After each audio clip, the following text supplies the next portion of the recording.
사도행전 15장 1절로부터 21절인데요. 너무 길기 때문에 여러분들 주보 안에 속지가 있을 겁니다. 속지를 끄집어내십시오.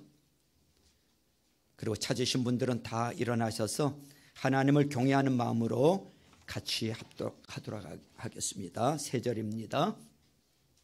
시작. 몇몇 사람이 유대에서 내려와서 이렇게 신도들을 가르쳤다. 여러분이 모세의 관례대로 할례를 받지 않으면 구원을 얻을 수 없습니다.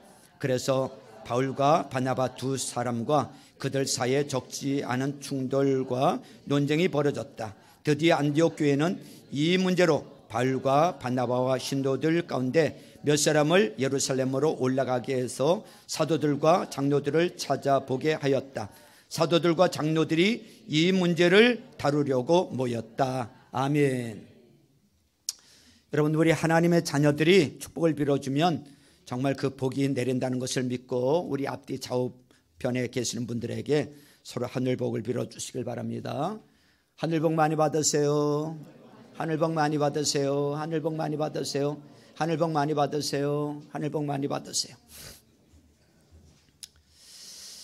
저는 오늘 이 말씀을 가지고 원칙적인 문제로 부딪힐 때라는 제목으로 은혜를 받고자 합니다.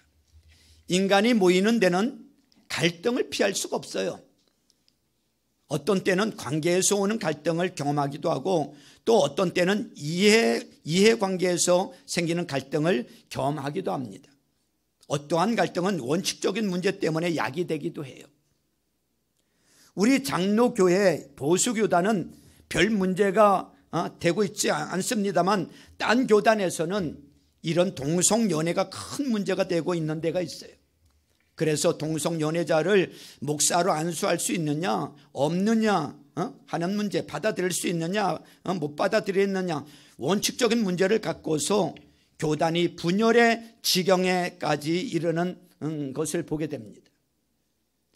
보수적인 이런 신앙관을 가진 분들은 성경은 오류가 하나도 없는 하나님의 말씀이다 이렇게 생각을 하고 있는데, 좀 진보적인 생각을 가진 사람들은 성경이 영적인 것에 관해서는 오류가 없지만 어떤 과학적인 그런 사실 안에서는 오류가 있을 수도 있다 이렇게 생각을 하는데, 그래서 이 사람들의 그런 갈등이 지금까지 계속되고 있는 거예요. 교회에서는 예를 들어서 방언을 해도 되느냐 안 해야 되느냐 하는 이런 원칙적인 문제로 갈등이 생기기도 합니다. 이런 갈등은 다 원칙적인 문제로 인해서 생기는 갈등이기 때문에 해결이 쉽지가 않아요. 자기 개인적인 문제거나 아니면 어떤 이해가 관계된 것이라고 하면 그냥 양보하고 용서를 빌고 용서하고 끝낼 수도 있는데, 이런 원칙이 관여가 될 것 같으면은 이 원칙에 관한 것이기 때문에 쉽게 넘어갈 수가 없고, 그래서 교회에서의 싸움이 잘 해결이 안 되고 오히려 세상 사람보다 못하다는 이야기를 들을 때도 있단 말이죠. 원칙의 문제이기 때문에 이런 문제는 반드시 교회나 교단만이 아니고 사업장이나 가정에서도 우리가 경험할 수 있는 문제들이에요. 둘이 동업을 시작했다가 사업을 어떻게 하느냐 하는 운영의 문제를 놓고 이견이 생겨서 서로 갈라서는 사람도 있고, 또 가정에서도 자녀를 어떻게 키울 것이냐 하는 문제 때문에 아빠하고 엄마하고 의견이 달라서 아빠는 좀 엄하게 키워야 된다 하고 엄마는 사랑을 주고 키워야 된다 해서 끊임없이 충돌과 갈등을 경험하는 이런 과정도 있단 말이죠. 그래서 이 갈등이 충돌이 원칙에 의한 것이라고 하면은 좀 해결이 힘들어요. 그래서 오늘은 어떻게 하면은 이 원칙에 의해서 생기는 갈등과 충돌을 해결하느냐 하는 문제를 좀 발견해 보고자 합니다. 이런 문제는요, 사람이 모인 곳에는 어디나 있기 마련이요. 가정에서도 그런 문제가 있고요, 부부 사이에도 그런 충돌이 있고, 목장에서도 직장에서도 교회에서도 원칙에 의해서 생기는 갈등과 충돌이 얼마든지 있을 수 있어. 이런 문제를 어떻게 해결할 것이냐, 어떻게 풀 것이냐, 그 방법을 오늘 사도행전 15장에 보니까 그 문제를 풀어가는 방법을 보면서 우리도 그렇게 하면은 그 문제가 해결될 줄로 믿습니다.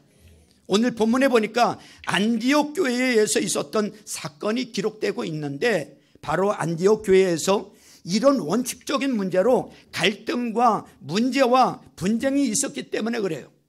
그런데 안디옥 교회는 이러한 원칙적인 문제로 야기된 이 충돌을 잘 해결해서 우리에게 참 많은 가르침을 주고 있어요. 그럼 오늘 제목처럼 원칙적인 문제로 부딪혔을 때 어떻게 해결할 거냐 이거예요. 7가지로 좀 보고자 하는데 잘 기억하세요. 자, 첫째로 관점의 차이를 예상하라는 거예요. 따라서 해보세요. 관점의 차이를 예상하라. 그래, 첫째로 관점의 차이를 예상하라는 것입니다. 원칙적인 문제로 충돌이 생겨서 이것을 해결하려고 하기 전에 근본적으로 사람이 모인 곳에는 반드시 다른 관점과 다른 확신과 다른 원칙을 가진 사람들이 있다는 것을 예상해야 돼. 이거 뻔한 얘기인데 이 뻔한 것이 잘 이해가 안 돼요. 그래서 나하고 의견이 다른 사람이 다른 의견을 제출할 때는 아주 불쾌하게 생각하고 아주 몹쓸 사람처럼 취급하기가 대단히 쉽단 말이죠. 그러나 우리는 성격도 다르고 자란 환경도 다르기 때문에 부부끼리도 그렇고요, 또 부모와 자녀 관계도 그렇고 직장에서도 그렇고 교회에서도 그렇고 나하고 다른 확신을 가지고 그런 관점을 갖고 또 다른 가치관을 가진 사람을 반드시 만난다는 것을 예상하고 있는 것이 좋아요. 요즘 가장 핫하고 이슈가 되는 게 뭐예요? 정치 문제예요. 탄핵해야 되느니 탄핵하면 안 되냐느니 이런 문제가 가장 핫한 문제 아닙니까? 사람들 만나면 그 얘기들이잖아요. 다 다릅니다. 여러분들 같은 형제라고 다 똑같은가요?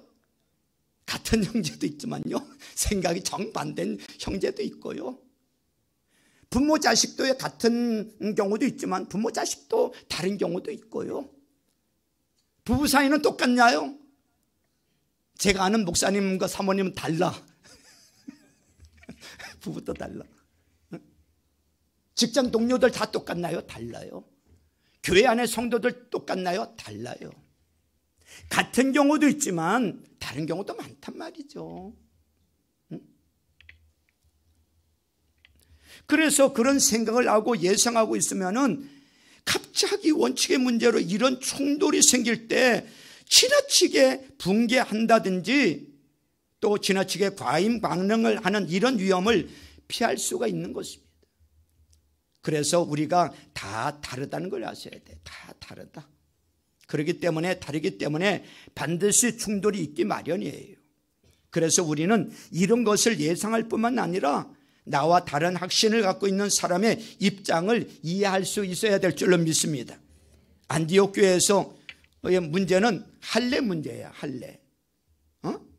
할례를 받아야 되느니 안 받아도 되느니. 오늘 본문 15장 1절에 보면 이 사도행전을 기록한 이 누가가 묘사하고 있는데 보세요. 15장 1절 몇몇 사람이 유대에서 내려와서 이렇게 신도들을 가르쳤다. 여러분이 모세의 관례대로 뭐를 받으면 할례를 받지 않으면 구원을 얻을 수 없다고 이렇게 말을 하는 거예요. 너희들 예수 믿는다고 다 구원받는 게 아니다. 너희들 할례 받지 않으면 구원 못 받는다고 이렇게 말을 하는 거예요. 문제가 된 거예요. 우리는 이것을 읽으면서 이런 말을 하는 사람들은 율법주의자다라고 간단히 매도해 버릴 수도 있어요. 그러나 이런 사람들도 사실은 이렇게 이야기할 만한 근거와 이유가 있어요, 없어요? 근거와 이유가 있기 때문에 그들도 그렇게 주장하고 있는 거야. 할례라는 것은 하나님께서 이스라엘 백성에게 언약의 증표로 주신 거예요. 하나님께서 아브라함에게 이렇게 명하셨어요. 너희는 양피를 베어서 할례를 받게 하여라. 이것이 나와 너희 사이에 세우는 언약의 표다. 이렇게 말하고 있어. 나하고 너하고 언약의 표다 할례를 해라. 이렇게 말씀하셨기 때문에 이방인으로서 유대인으로 개종하게 되면은 할례를 요구해 왔던 거예요. 그렇다고 하면은 예수님께서는 유대인의 기도로 오신 분인데 이방인이 예수를 믿어서 구원받았다고 하면은 하나님의 백성이 됐다는 증표로서 하나님이 주신 할례를 요구하는 것이 그렇게 생각할 만큼 말이 안 되는 것은 아니란 말이죠. 또 더군다나 많은 이방인들은 도덕적으로 부패한 생활을 하다가 예수 믿고 크리스천이 됐단 말이죠. 이런 사람들을 향하여서 너희들이 할례를 받고 거룩한 모세 율법을 지켜라. 그래서 거룩한 삶을 살아야 된다고 하고 요구하는 것이 그렇게 이 사람들 입장에서 볼 때는 그렇게 말이 안 되는 이야기가 아니란 말이죠. 그래서 우리가 우리 입장과 우리의 확신과 내가 가진 원칙과 부딪히는 사람이 있을 때에 우선 첫째는 꼭 그런 사람이 있으리라는 것을 우리가 이해를 해야 되고요. 한 걸음 더 나가서 그런 분들이 왜 그렇게 생각하나를 우리가 이해를 해줘야 될 필요가 있는 거예요. 내 고집만 부리지 말고 왜 저 사람이 저렇게 생각을 하고 저런 말을 하는가도 이해를 해줄 줄 알아야 돼. 두 번째, 원칙적인 문제로 부딪힐 때는 다른 관점을 수용하라는 거예요. 따라서 해보세요. 다른 관점을 수용하라. 다른 관점을 수용하라는 거예요. 크리스천들이 누릴 수 있는 축복 중에 하나가 뭐예요? 자유스러움 아닙니까? 진리를 알지니 진리가 너희를 뭐하리라? 자유케 하리라 그랬어. 크리스천들은 참 자유스럽습니다. 여러분 자유스러우십니까? 자유스러우시면 아멘 하시길 바랍니다. 응? 예수 믿고 나서 여러분 우리 얼마나 자유스러워졌습니까? 근데 크리스천인 우리는 자유를 어떻게 느끼기 시작하냐면 경건의 삶 교재로 쓰는 리차드 포스트가 이야기한 것처럼 주위 사람들이 내 뜻대로 해줘야 한다고 하는 고집을 포기할 때라고 말을 하고 있어. 주위 사람들이 내 고집대로 해줘야 한다고 하는 고집을, 내 의견대로 해줘야 한다는 고집을 포기할 때, 내려놓을 때 우리는 자유스러워진다는 거예요. 우리가 인간관계에서 오는 갈등이라든가 분노라든가 욕구 불만이 왜 생깁니까? 내 주위에 있는 사람들이 내가 원하는 대로 해주지 않아서 생기는 거 아닙니까? 남편에 대한 불만, 아내에 대한 이 불만, 자녀 누구에 대한 이 불만이 왜 생겨요? 내가 원하는 대로 들어주지 않으니까 이 불만이 생기는 거 아닙니까? 남편은 남편대로, 아내가 내 말 안 들어주고, 자식 새끼들은 또 말 안 들어주고, 뭐 자기가 원하는 대로 해주지 않으니까 거기서 분노가 생기고 막 저기압이 되고 욕구 불만이 생기는 거 아닙니까? 그러다가 언젠가 우리의 삶의 목적은 섬김을 받으러 온 것이 아니라 섬기는 것이고, 예수님께서는 당신이 얼마든지 요구할 수 있는 하나님의 아들로서의 그 권리를 갖고 있지만 이거를 다 내려놓고 포기하신 분이시다 하는 것을 우리가 알면서부터 우리가 우리 주위 사람들에 대해서도 주위 사람이 내 의견대로 해줘야 된다는 것을 포기할 수도 있고, 그 다음부터 우리에게 자유함이 있는 거예요. 그것을 내려놓으면서부터 편해져. 자유해. 꼭 내 생각대로 돼야 된다니까 이게 불만이 생기는 거죠. 그 내려놓으면 뭐 내 생각대로 안 돼도 뭐 자유스러워진단 말이죠. 우리 교회 처음 방문하신 분들이 하는 말씀 가운데 우리 성도들 표정이 밝다, 안내요원들 인사를 잘한다, 성도들이 행복해 보인다, 이런 얘기도 합니다. 잘못 보셨는지 잘 보셨는지 모르겠는데 여러분 행복하십니까? 행복하시면 아멘 해보세요. 행복하시군요. 그래서 왜 그럴까 하고 좀 가만히 생각해 보니까 우리 성도들이 영적으로 좀 성숙해지면서 이제 주위 사람들이 내 의견대로 해줘야 한다고 하는 이런 고집을 포기하기 시작한 것 때문이 아닌가, 저는 그런 생각을 해봅니다. 그러니까 우선 자신이 편하고, 그러니까 이웃과의 관계가 편해질 수밖에 없는 거예요.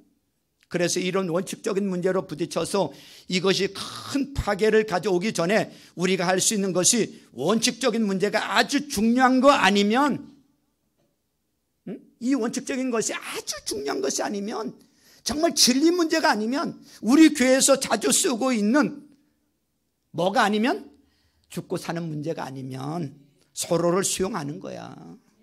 따라서 해보세요. 죽고 사는 문제 아니면 서로 수용하자. 이거 수용 못하니까 싸우는 거 아닙니까?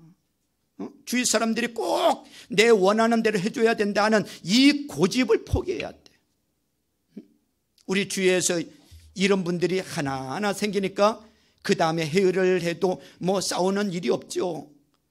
뭐 관계도 부드러워지죠. 우선 자기 자신이 자유스러우니까 말하는 데나 행동하는 데나 태도에나 이런 아주 자유스러움이 있지 않습니까? 가정에서도 그렇고 직장에서도 그렇고 어떤 조직에서 뭐 내가 원하는 대로 되지 않아도 그걸 내려놓고 나니까 편한 거예요. 어떻게 결정되든지 간에. 그래서 우리는 반드시 나와 다른 관점과 다른 확신과 다른 원칙을 갖고 사는 사람하고 섞여 살게 돼 있어요. 그럴 때 죽고 사는 문제가 아니면 다 수용하셔서 성숙한 크리스천의 모습을 보이는 우리 성도님들 다 될 수 있기를 주님의 이름으로 축원합니다. 축원합니다. 자, 원칙적인 문제로 부딪힐 때 세 번째는 공개적으로 토의하라는 것입니다. 따라서 해보세요. 공개적으로 토의하라. 근데 어떤 원칙의 문제는 그런 식으로 양보할 수 없는 것도 있어요. 이런 원칙의 문제가 사소한 일에 관한 것이든지 또 내 이익에 관계된 것, 또 감정에 관계된 것이라고 그러면 우리가 양보하고 용서를 빌고 손해보고 할 수 있지만 어떤 원칙의 문제는 너무 중요하기 때문에 양보할 수 없는 문제도 있단 말이죠. 그래 안 그래요? 있어요. 교회 가지 마. 예수 믿지 마. 그 양보할 수 있어요? 다른 건 다 양보하고 용납해도 그 양보할 수가 없는 문제잖아요. 진리 문제잖아요. 내가 구원받느냐 못 구원받느냐의 문제인데, 이럴 때는 공개적으로 토의하라는 것입니다. 안디옥 교회에서 지금 겪고 있는 문제가 그거예요. 이 할례 문제가 제기됐는데 지금 사도 바울만 해도 사도행전 16장에 가면 디모데라는 이 제자에게 할례를 베풀어요. 여러분, 디모데라는 사람은 어머니가 누구예요? 유대인이야. 아버지는 유대인이에요? 아니요? 아니요. 헬라인이요. 이방인이란 말이죠. 그런데 이 사람이 예수를 믿게 돼서 바울이 전도 여행을 같이 데리고 가는데 유대인들에게 전도할 때 할례를 받았니 안 받았느니 이 문제 때문에 걸림돌이 될까 봐, 그거 죽고 사는 문제가 아니니까 그래서 그냥 할례를 하게 합니다. 그리고 데리고 갑니다. 그런데 지금 이 안디옥에서의 상황은 좀 다른 문제야. 지금 할례 문제가 부상을 하면서 이것이 할례가 구원의 본질이 무엇이고 또 이방인의 위치가 무엇이냐는 엄청난 이러한 명제가 걸린 상징이 되어버렸단 말이죠. 유대인들은 구원받으려면 할례를 해야 된다고 이렇게 말을 하니까 구원 문제란 말이죠. 그래서 그냥 합시다 이럴 수가 없는 거야. 그래서 안디옥 교회에서 어떻게 했습니까?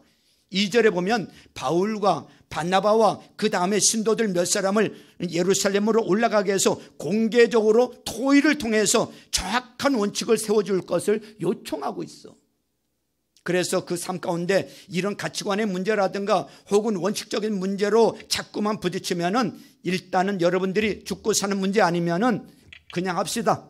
쫓아가는 거지만은 이것이 양보할 수 없는 어떤 원칙의 문제다 싶을 때는 자꾸만 충돌이 생길 때도 외면하지 마시고 그렇다고 그냥 함부로 그냥 밀고 나가지도 마시고 그것을 공개적으로 토의하는 것이 좋아요. 공개적으로.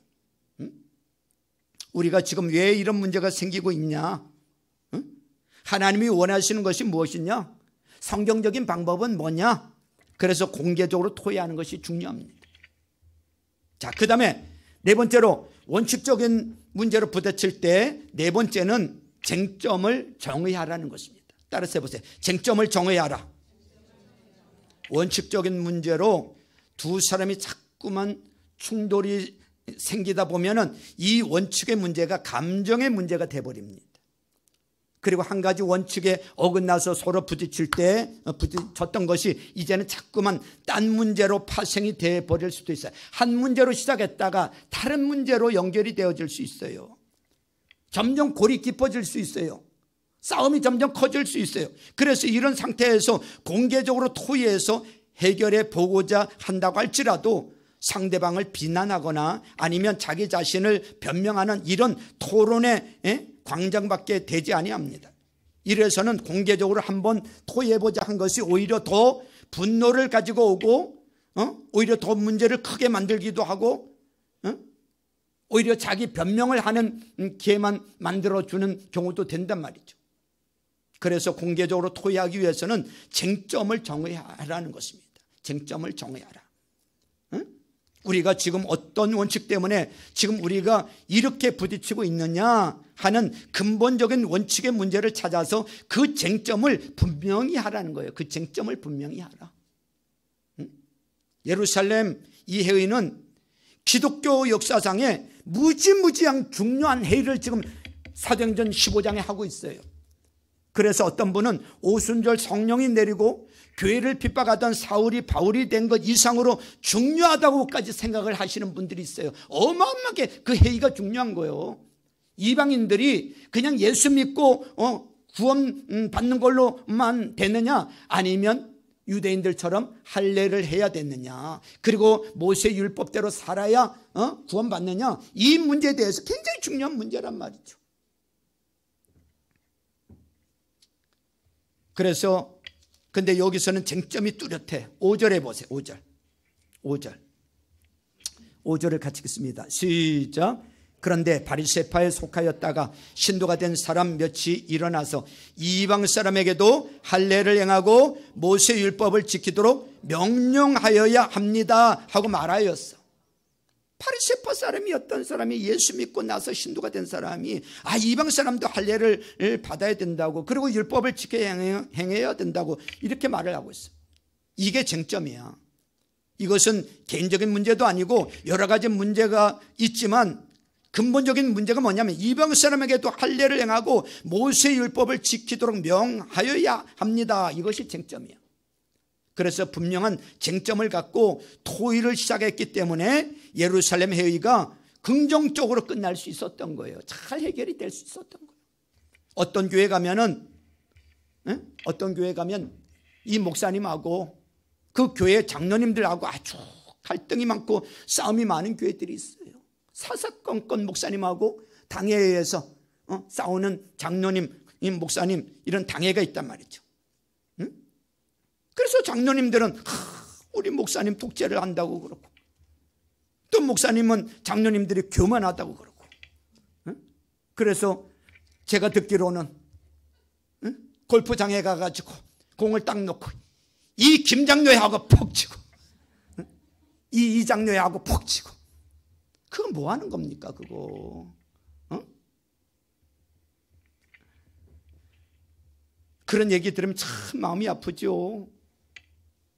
사랑하는 동력자여야 하는데 김장로 팍 이게 뭡니까? 그러나 또 오죽 생각해보면 또 오죽 스트레스 받았으면 그랬을까? 근데 가만히 그런 문제를 들여다보면은 이것이 성격의 문제고 인격의 문제고 관계의 문제인 것 같지만은 쟁점이 분명하지 않아서 그런 거예요. 쟁점이 분명하지 않았어. 많은 경우에는 목사가 해야 될 일이 있고 평신도 지도자들이 해야 될 일이 뭐다 하는 거에 대한 분명한 정의가 이해가 되지 않았기 때문에 생기는 경우가 굉장히 많아요. 목사가 해야 될 일이 있고 성도들이 해야 될 역할이 있단 말이죠.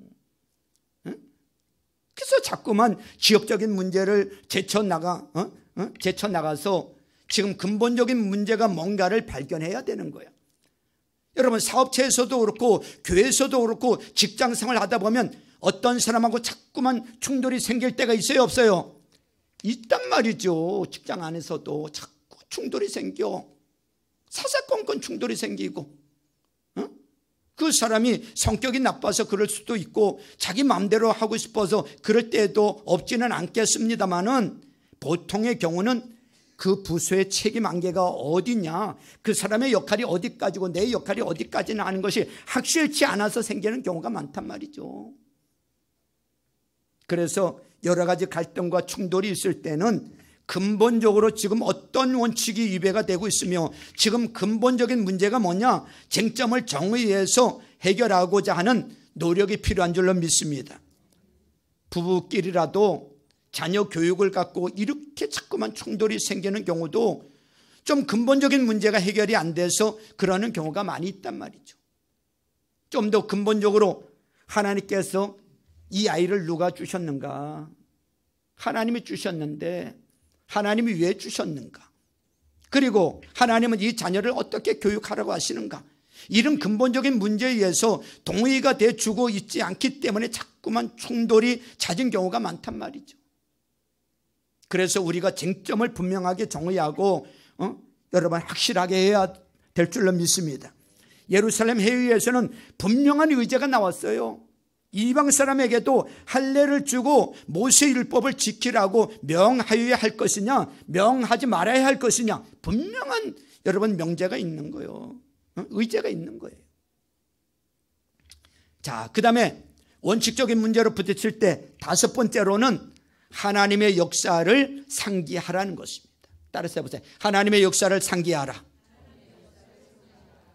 여러분, 두 가지의 원칙이 부딪혔을 때, 어떤 원칙이 더 하나님의 뜻이냐 하는 것을 살펴보기 위해서는 여러분 과거에 있었던 과거를 돌아보는 것이 효과적일 때가 있어요. 전에 이런 문제가 있을 때 어떠했는가, 그래서 과거를 돌아볼 때 과거에 어떤 원칙을 적용했을 때 하나님의 축복이 내렸느냐, 그것을 살펴볼 필요가 있단 말이죠. 그때 이런 문제로 해서 그렇게 했을 때 하나님이 잘 해결해 주셨고 복을 주셨구나 살펴볼 필요가 있어요. 또 이런 원칙이 반드시 신앙적인 원칙이 아니다 할지라도 성공에 관한 어떤 원칙이라 할지라도 두 가지 원칙에 부딪힐 때 어떤 것을 선택할 것이냐 하는 것도 과거의 성공을 되돌이켜 보면 좋습니다. 옛날에는 어떤 원칙을 적용했을 때 성공했느냐, 예루살렘에 의해서도 그래서 하나님의 과거 역사를 상기해 보는데 이 역할을 누가 하는가 하면 베드로가 합니다. 베드로. 그래서 6절부터 오늘 성경 6절부터 21절까지 베드로가 과거에 하나님께서 베푸신 역사를 상기하고 있어요. 과거에 일어났던 일을 상기시키고 있어. 베드로는 여기서 누구를 끌어오는가 하면 고넬료라는 사람의 예를 들고 있어요.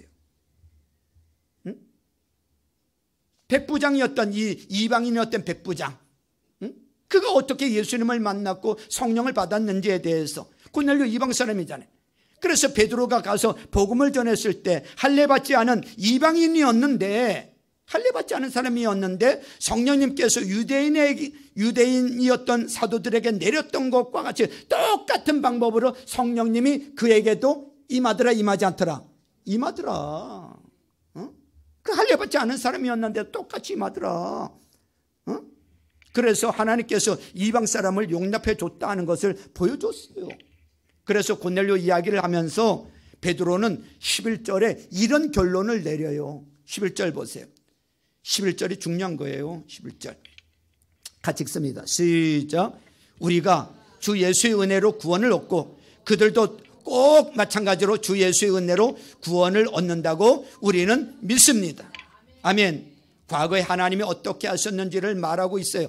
고넬료가 구원을 받았을 때 이 사람이 할례를 받고 모세 율법을 지켜서냐? 아니지 않느냐 이거요. 우리도 믿음으로 인하여서 은혜로 구원받았다고 하면은 이방인들도 믿음으로 은혜로 인하여 구원을 받은 것이고, 이 사람에게 구원의 조건으로 할례나 모세의 계명을 지키는 것을 요구할 때는 이 하나님을 시험하는 거나 똑같은 것이다. 과거를 상기하면서 이런 결론을 내리고 있어요. 구원은 할례를 해서 구원받는 게 아니다. 이제는 예수님을 믿음으로 은혜로 구원받는 거다. 할렐루야. 이런 결론을 내려줬기 때문에 저와 여러분들이 예수님 믿고 은혜로 구원받았지, 우리가 예수 믿고 할례 했어요, 안 했어요? 할례 해야 된다면 다 남자분들 가서 할례 해야 돼. 그래서 우리도 어떤 원칙적인 문제를 놓고서 어떤 것이 옳으냐를 생각할 때에 과거를 상기해 보는 것이 좋단 말이죠. 언제 하나님께서 역사하셨나, 어떻게 역사하셨나.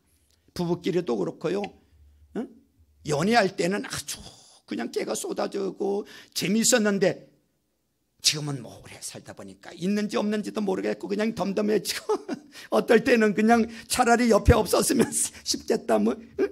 그럴 때는 뭐가 잘못됐나 한번 생각해 보라는 거예요.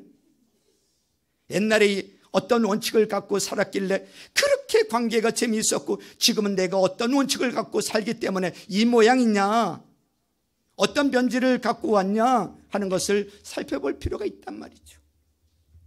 개인적으로 하나님과의 관계도 마찬가지라고 생각이 돼요. 처음에 예수님 믿고 영접했을 때 참 신앙생활이 그렇게 재미있고, 교회 오는 게 재미있고, 예배하는 게 재미있고, 찬송하는 게 재미있고, 기도하면 응답받고 봉사를 열심히 해도 힘든 줄 몰랐는데, 글쎄 말이요, 요즘은 그냥 신앙생활 하는 것도 맥이 빠지고 그냥 교회도 억지로 오고, 마지 못해서 끌려오고, 그러다 보니까 뭐 다 손 놓고 아무것도 한 것이 없고, 무엇이 잘못됐냐 이거요.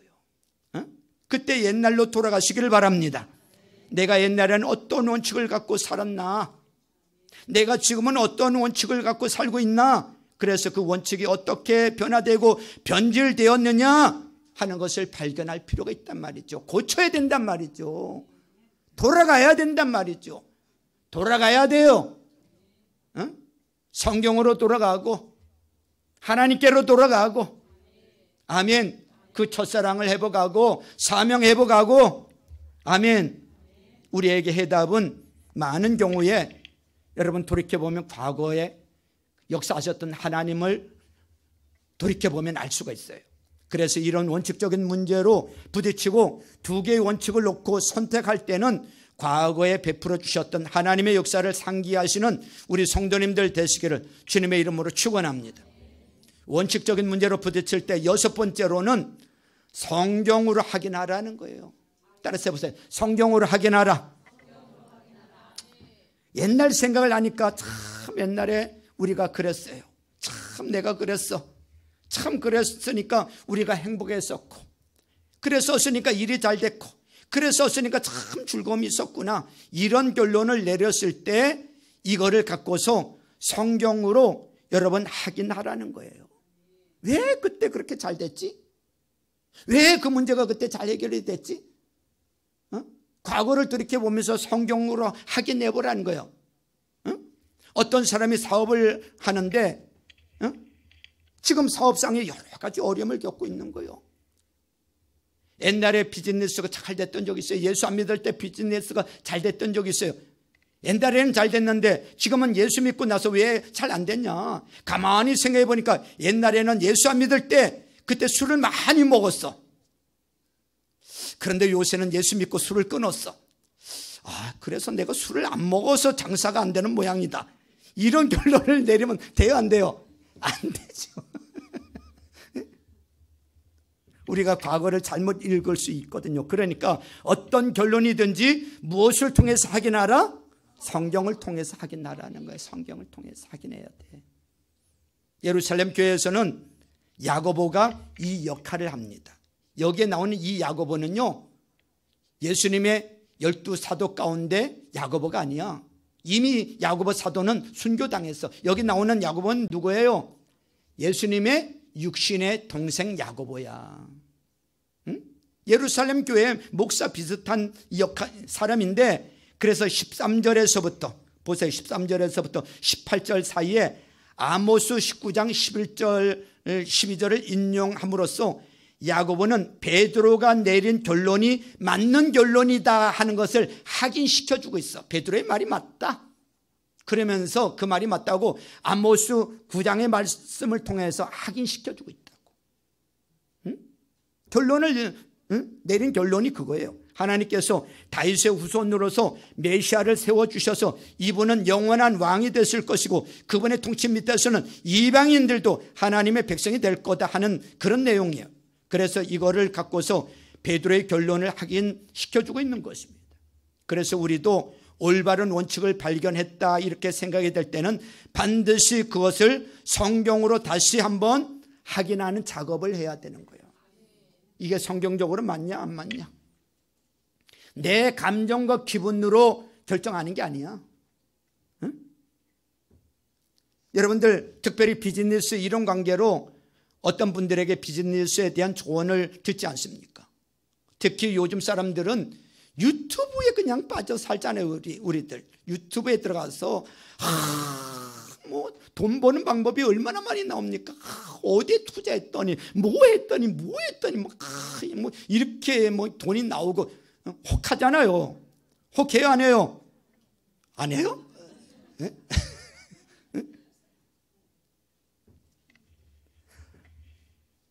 여러분 귀가 솔깃합니다. 꼭 그대로 하면 돈 벌 것 같죠. 그러나 그 다음에 멈춰서서 정말 이 친구가 옳으니 정말 성경적으로 합당한가를 여러분 보셔야 돼. 하기 전에. 그렇지 않을 것 같으면은 잠시는 성공할 것 같은데 성경적으로 맞지 않는데도 하면요 나중에는 파멸을 가져오게 돼 있어요. 반드시 파멸을 가져오고 부도 나고 빚지게 됩니다.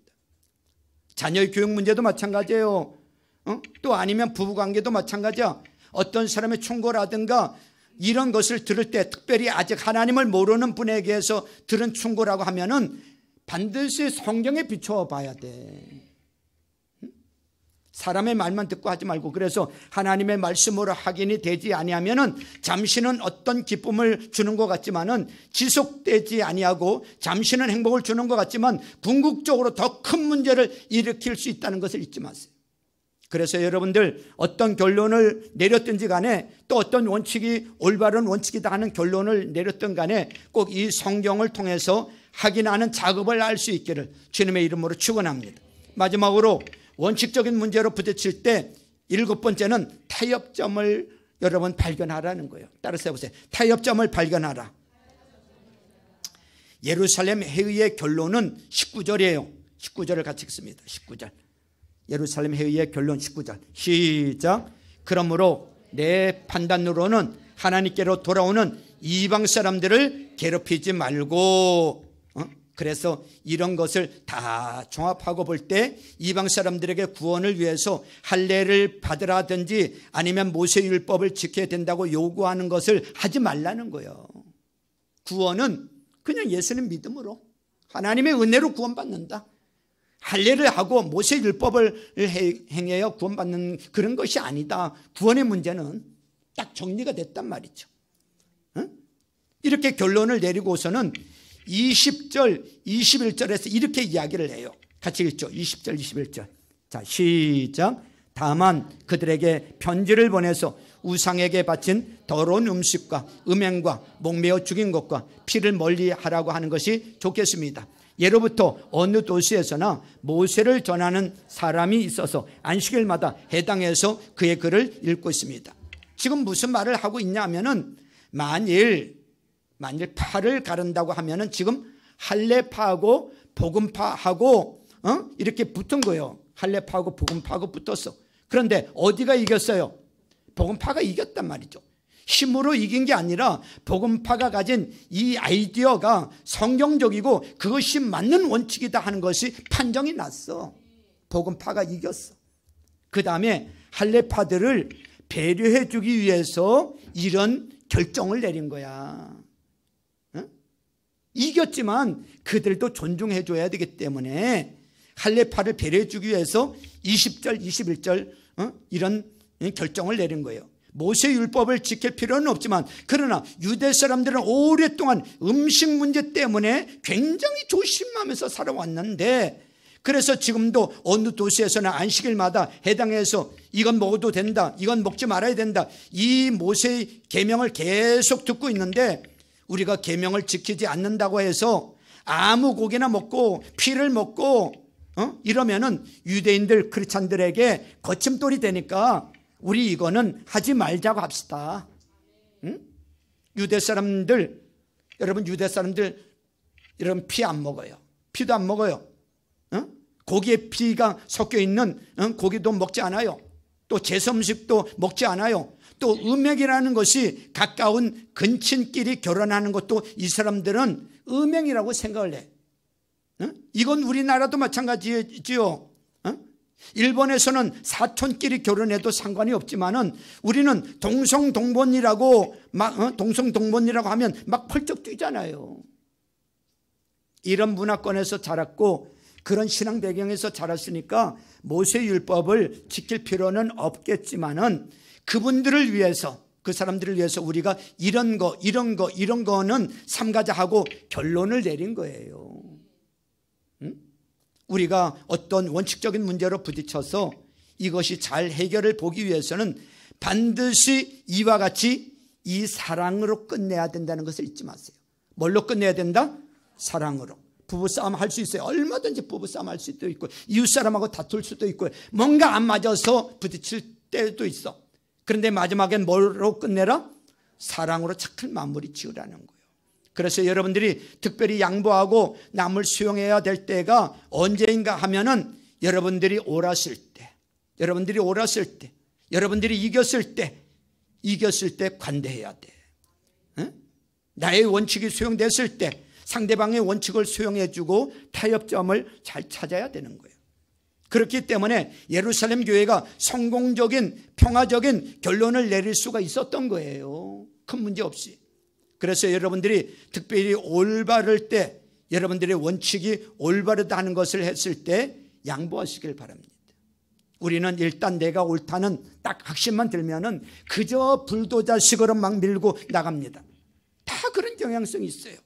일단 내가 옳다 하는 것만 딱 확정이 되면 더군다나 이것은 하나님의 뜻이라는 확신만 있으면 막 불도저식으로 그냥 다른 사람 다치든지 말든지 밀고 나가는 경향성이 있단 말이죠.